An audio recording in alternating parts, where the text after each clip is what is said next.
folks, today we're going to have a look at something just a little bit different. The torches that we've looked at so far have all been powered by Li-ion 3.7 volts, 1, 2, 3, however many batteries go in them. You may not wish to use that type of battery. You may wish to use something that is more readily available here in the UK, such as a AA, and this particular torch that we're looking at here is powered by AA's. Now, a quick word on sort of, AAA's, AA's, C's, D's. They're a little bit old hat technology now, and they come with a downside and the limitations, both in terms of the voltage that those batteries provide, as well as the capacity.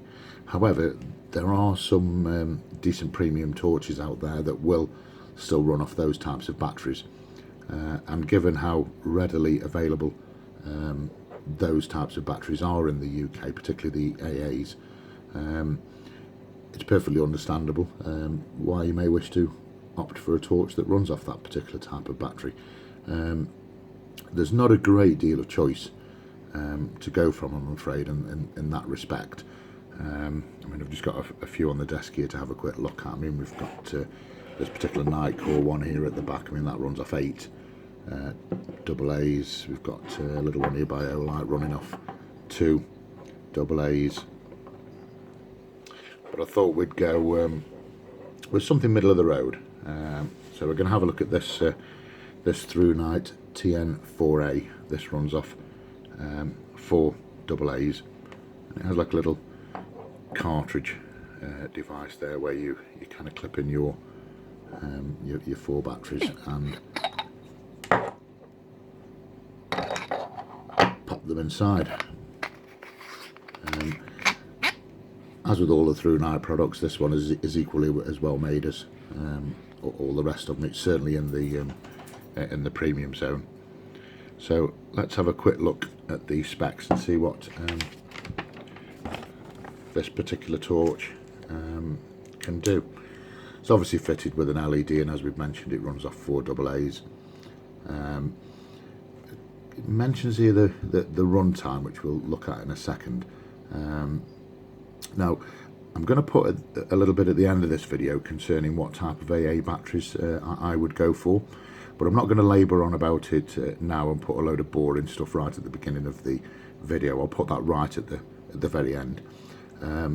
So, specifications on the Thrunite: we've got a strobe mode in there, turbo 1150 lumens with a runtime of 56 minutes, high mode 550 lumens running for 150 minutes, medium 139 for 14 hours.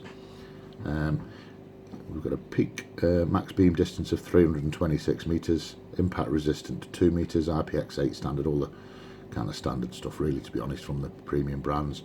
It comes with a pretty decent holster, spare O-rings, battery carrier, and a lanyard. 1150 lumens, that's pretty impressive for an AA powered light. That's really going to push the AA batteries, or whichever ones we happen to use. It's going to push them quite a bit. Now, in terms of its operation, it's pretty straightforward, as are all the Thrunites. We've got a 1-click on and a 1-click off.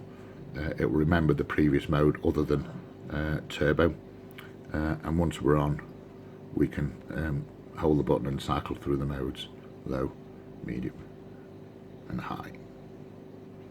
If we want turbo, it's accessible from any position, including off, with a double click. And another double click, I'm not going to do the strobe mode, but another double click will put us into strobe mode. And we do have a battery warning indicator on there as well. So let's take it out and let's take it out and see what it can do. So I'm out with the Thrunite TN4, starting off on its lowest mode. It's not throwing much distance. I wouldn't expect it to do with the output that it has on this, but perfectly adequate for close range intents, stuff like that. So let's cycle through the modes. That's our medium mode. That's still only 160 lumens if my memory is serving me correctly, but that's a lot more acceptable. That's probably better than most AA powered lights that you would come across nowadays. And jumping up to high, which is a lot more acceptable at 550 lumens. I mean, there's plenty of light coming off that. Throwing a little bit of distance on there. We're about 100 meters there. It's just about doing it, isn't it? You can see those trees. 100 meters, and then a double click, taking us up to turbo. And that's a lot more impressive. And again, putting a bit more distance on now, that's easily reaching 100 meters. And as I work down the side of this lake, probably getting to its limit there, isn't it? It's a lot better to my eye than it is to the camera, to be honest. And it's throwing out a rather balanced beam. As you can see, there is a central hotspot there, but it's not particularly concentrated, so I'm getting a nice balance here between a floody beam and cross thrower. A very, very nice beam profile. I'm not a fantastic lover of flashlights powered by AA batteries, either because they just don't perform very well with that type of battery, which is inherent from a AA. They won't perform anywhere like as good as a light ion. Alternatively, the torches that run off AA's are very, very poor quality, cheap things. But there are some premium brands and some very, very decent torches that will, if you really, really must, run off a AA. This Thrunite being one of them. And as you can see, it's doing really, really well. But you've got to be so careful what type of AA that you use. Not that it's going to damage the torch or anything like that, but it just won't perform properly unless you have a little bit of knowledge about what type of AAs that you use. And I'll go through that a little bit when I get home. I'll just put a little bit more on the end of this video and discuss AA batteries, because they will make or break this torch. I'm going to be missing a dog. Yeah, sorry, I just paused it there. I'm missing a dog. Yeah, this little thing here ran off. But they have to run a fair way before they'll go out of range of that. Yeah, sorry, I just paused it there thinking, oh my god, I've lost my dog. Yeah, so I'll add a little bit on the end when I get in. I lost my train of thought there, sorry. So when I get in, I'll add a little bit on the end about AA batteries and what to go for and what not to go for to get the best out of not only this Thrunite, but any other similar AA running torch. So we'll speak when we get home. Hi guys, so just having a quick look at the batteries that I used in the Thrunite, and this is going to apply to any AA torch that you want to use, in particular anything that is going to sort of push out any type of power. And the Thrunite at sort of 1,000 lumens on an AA battery, that's going to put any AA battery at a little bit of a challenge. I mean, I could have gone for something like this Nitecore E8A1. I think this one runs at about 2,000 lumens. Perhaps we'll have a look at that torch another day. That would have really put them to the extreme. Now, what I did was use my lux meter with the torch sat next to it to bounce the light off the ceiling, just to check the relative output. Obviously I timed the test and I used a selection of 6 different batteries. I used the disposable, 3 of, and rechargeable, 3 different types. And what I found in summary, sorry, I'm just trying to squeeze this on. I did have a larger version of this which I've taken a screenshot of, and I'll freeze that at the end of this video if you want to read all of the comments that I made. Now, the first up was the zinc battery. The second was a cheap alkaline, and the third was an expensive alkaline. Now, by expensive, I think these are sort of work out about £1 each, something like that. You know, £4 or £5 a pack. By cheap alkaline, I picked these up from Pound Stretcher. There's 16 for £1.99. So, you know, that's a hell of a spread there. So what's that, sort of 10-12 pence a battery versus nearly £1 a battery. And the zinc ones, I only kind of threw those in for a little bit of a laugh, to be honest. So let's have a look what happened with the batteries. Now the zinc one, within 60 seconds of putting the zinc battery in the Thrunite, it went onto the fast red flashing battery warning, and conked out more or less immediately. So zinc were useless. The cheap alkaline, it didn't run quite at its full output. I think the batteries are kind of throttled a little bit in terms of what they could throw out, but it wasn't noticeable, other than by measuring it on the lux meter. And they ran for 28 minutes in total. The expensive alkaline ran for 30 minutes in total, and they both ran cool to warm. So having a look at cheap alkalines, sort of, so we would have got there 112 minutes if we'd 4 batteries times 4 reloads.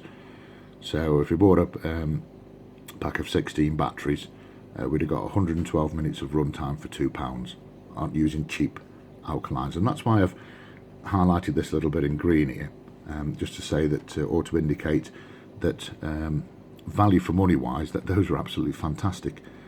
What were those again? These were the Hyundai alkaline things from Pound Stretcher or wherever I picked them up from. The expensive alkaline, the Energizer, our #1 longest lasting alkaline.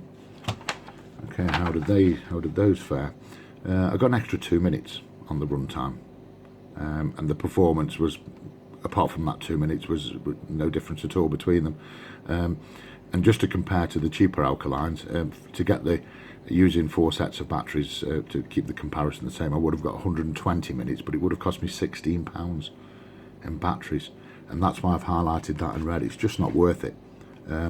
So sometimes it isn't you get what you pay for. If it was me, and I was using disposable batteries, I would stick with the cheap alkalines. So the next thing, moving those out of the way, the next thing that I looked at was rechargeables. Now, I've listed these as rubbish rechargeables, even though they're Duracell, but they are rubbish, and these will cost you about £16 for 4. I wouldn't bother with those. I'll tell you why in a moment. I tried a premium brand, Vapex Tech, fantastic batteries, those are.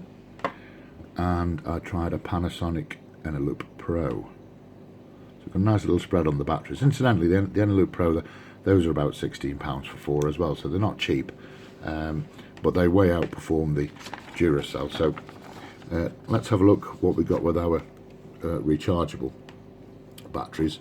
Had a total of 28 minutes runtime as well on the rubbish Duracell rechargeable batteries. The output was a little bit higher, so that they were able to hold the output. The alkaline ones, they sagged a little bit under power, and I'll talk about the characteristics of different type of batteries in the moment. But I got 28 minutes with those, but for £16 a pack, I don't think so. That's just terrible. In terms of the decent, or what I listed as a decent rechargeable metal hydride, which was the Vapex Tech, I got a total runtime of 45 minutes, and it ran a little bit warmer come hot on those, simply because the Vapex Tech are a far superior battery to the Duracell, and they were holding a higher output. The battery wasn't straining under the load. The next battery up was the Enterloop. Now, although that was a slightly lower rating, I got 55 minutes of run time on that, so very, very similar to the the other decent one, just 10 minutes difference. And again, it ran warm and hot, and the output stayed the same as the Vapex. So both of the higher quality rechargeables held a slightly higher output on those torches. Now, a characteristic of rechargeable batteries, doesn't really matter which one, any nickel metal hydride, any of these, they kind of hold their voltage 1.2 volts right until the very, very end. So what I found was that I didn't really get much of a battery warning. It went red and then went flashing red and then a very fast flashing red, so it literally collapsed within the last 60 seconds of its run time. So the battery indicator on that torch and the performance of it held up all the way through to the very end, and that's a characteristic of any metal hydride battery. Now, another characteristic of those particular two types of batteries, which is why these two perform slightly different. We've got a 2800 milliamp hour, and I tested these batteries, it was 2800 milliamp hour. I got a slightly, 10-minute less run time on a 28 milliamp hour battery versus the 24. And the reason for that was these two types of batteries, this is not manufacturer specific, by the way, it's the same regardless of the manufacturer, but this particular one here is a standard nickel metal hydride. So I said 2800, it's 2900 milliamp hour, sorry. These types of batteries will self-discharge over a period of time, whereas the other type of nickel metal hydride available is what they call the low self-discharge, and the Panasonic Enterloop Pro is a good example of one of those. But you just can't get as high capacity in this type of battery with that additional protection in there to stop to mitigate they do still self-discharge, but not quite as quickly as the standard ones. But this type of battery here, the low self-discharge, will handle higher drains slightly better than the non-low self-discharge. So whilst this is a 2900 milliamp hour, I tested them on turbo mode, and that's sort of like revving your car at 5000 rpm, with these types of batteries. So it's not manufacturer specific. This type of battery struggled a little bit with that, and I didn't get its full capacity, but that wasn't a problem to me. I mean, these Vapex batteries here, these will run at sort of £6, something like that, for 4, versus £16 for this rubbish. So these batteries, value for money wise, are absolutely superb. The Enterloop, they run at about £16 for 4. So in terms of value for money, I'll be going for this particular one here. Sorry about that. That's the postman just stuck something through my letterbox and started the dog barking. So when you're using any AA device, in particular anything that is going to be drawing some power, choose your batteries with care, because it's just absolutely going to make or break how they perform. And value for money wise, I would be going for, if you want disposable, I would go for the cheapest alkalines I can get my hands on, and if it was rechargeable, I would be going for a decent brand like this Vapex 2900. Value for money wise, so £6 for 4 and 10-12 pence each, and either of those two batteries will run this type of torch very, very well indeed.